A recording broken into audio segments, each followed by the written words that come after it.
Headline from last night at ProFootballTalk.com. Once we got a statement from the NFL and also confirmation from the NFLPA that they support the NFL's conclusion here regarding the decision to allow Cameron Brate to return to action on Sunday night after he suffered an apparent, air quotes, blow to the head. Here's the NFL's statement. Immediately following the game, the NFL contacted team and unaffiliated medical personnel to gather information concerning the injury sustained by Tampa Bay's Cameron Brate. The league reviewed the information with the NFL Players Association. Based on the standardized game day reports, it is clear to both parties that the spotters in the booth concluded that Brate was hit in the shoulder and therefore did not trigger the concussion protocols. As soon as medical personnel identified concussion symptoms, they removed Brate from the game. That's the NFL's position, and they're apparently sticking to it, even though our lying eyes may suggest otherwise. And look, I understand this is a delicate time, the NFL's concussion protocols with the Tua Tagovailoa situation, and they're taking a closer look at whether or not the protocols need to be changed, and they're probably having some doubt as to whether or not this system even works. That doesn't mean you ignore reality when another example of a failed application of the system lands right in front of you. And that's exactly what I believe the NFL and the NFLPA are doing here. The kitchen is already too hot. We don't want the heat to go up any higher. So we are going to embrace some good old-fashioned alternative facts here. He hit his shoulder.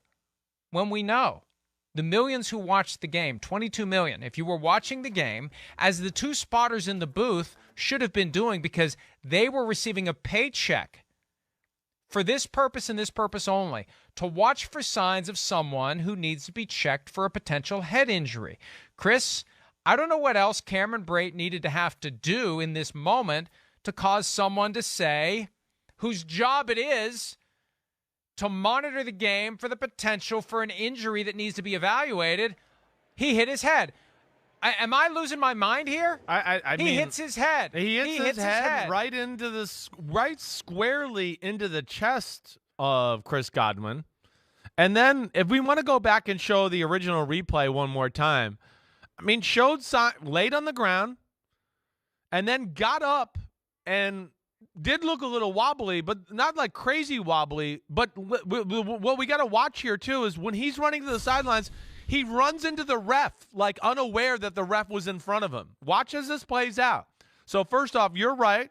You know, his head went right into the chest of Chris Godwin at full speed. Now watch as this plays out. Look, little wobbly. Look at this. Here's putting my head down. Oh, hey, he ran into the ref. He didn't even know he was standing in front of him. That would be like a thing for me on the sideline to go, wait, he's a little discombobulated. He doesn't know where he is. Well, and they had to get him off the field because they're in no huddle. They know he can't continue. Get him off the field. Right. Go. Right. He's gone. And Mike Tirico said it. Oh, he's going to go get checked out on the sideline. But he didn't. And that's what's astounding to me. The flow chart that the NFL has out there, they call it the Game Day Concussion Checklist. It starts with player receives impact to the head. Then, after that, the protocol is activated if the player shows symptoms or reports symptoms, or if one of the 7 different categories of people who have the power to say, initiate the protocol.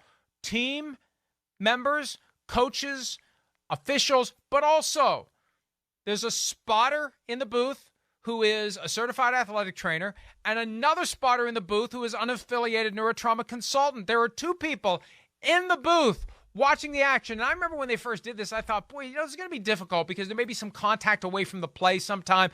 How are you really focusing on the entire field? You may miss some things. You aren't going to miss this one. When the guy who has the ball is the one who hits his head into a teammate, it's not something you miss. So, yeah, okay, it's clear that I don't even want to read it again. Well, I understand you feel like you're under siege right now. This doesn't make it any better, NFL. How are you standing for this? How is the union standing for this? With all the rhetoric we've seen from the union about Tua Tagovailoa, how is there no rhetoric about this? I think they understand, Chris. There's a point. And I'm reluctant to say this because, look, I've got a direct financial interest in the continuation of the NFL. I don't want it to go away. I don't want it to be diminished. I don't want it to become two-hand touch. But I think this is one of those where you just got to acknowledge it's kind of impossible to catch all of them.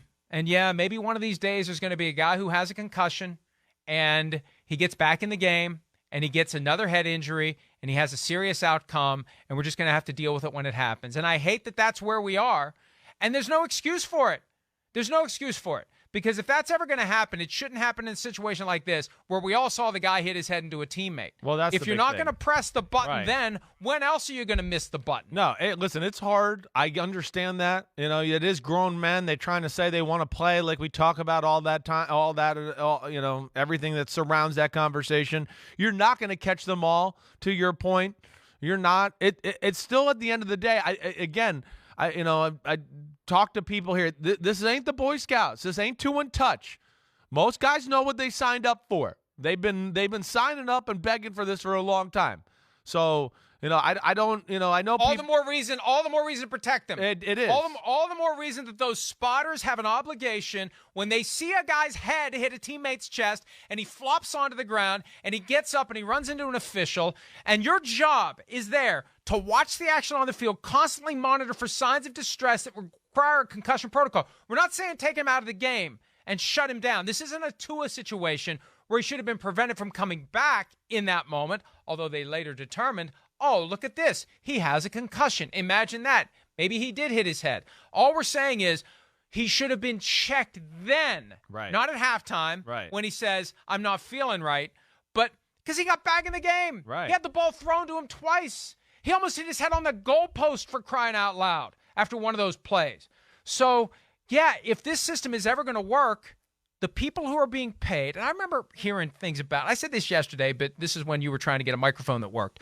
When Coach Madden was involved as a consultant, he was very vigilant about this stuff. And if there were moments like the Rams-Ravens game where Case Keenum went into the fencing posture and nobody said we need to check this guy, Madden's attitude was, if these people can't get it done, fire them and find other people who can. Well, I know everybody else gets fired in the NFL except people like that, it seems like, more times than not. Coach Dungy and I have been talking about this repeatedly the past few days. He said, I could put my son Justin in the booth and he would have known to press the button on that one for a concussion protocol. This isn't a difficult one to spot to say we need to check this guy. Well, the biggest point in the biggest picture here, and like you said, you're not going to catch it all, but this is one that was front and center, and everybody could see it. And like my big thing is, like, you know, the little phrase called read the room.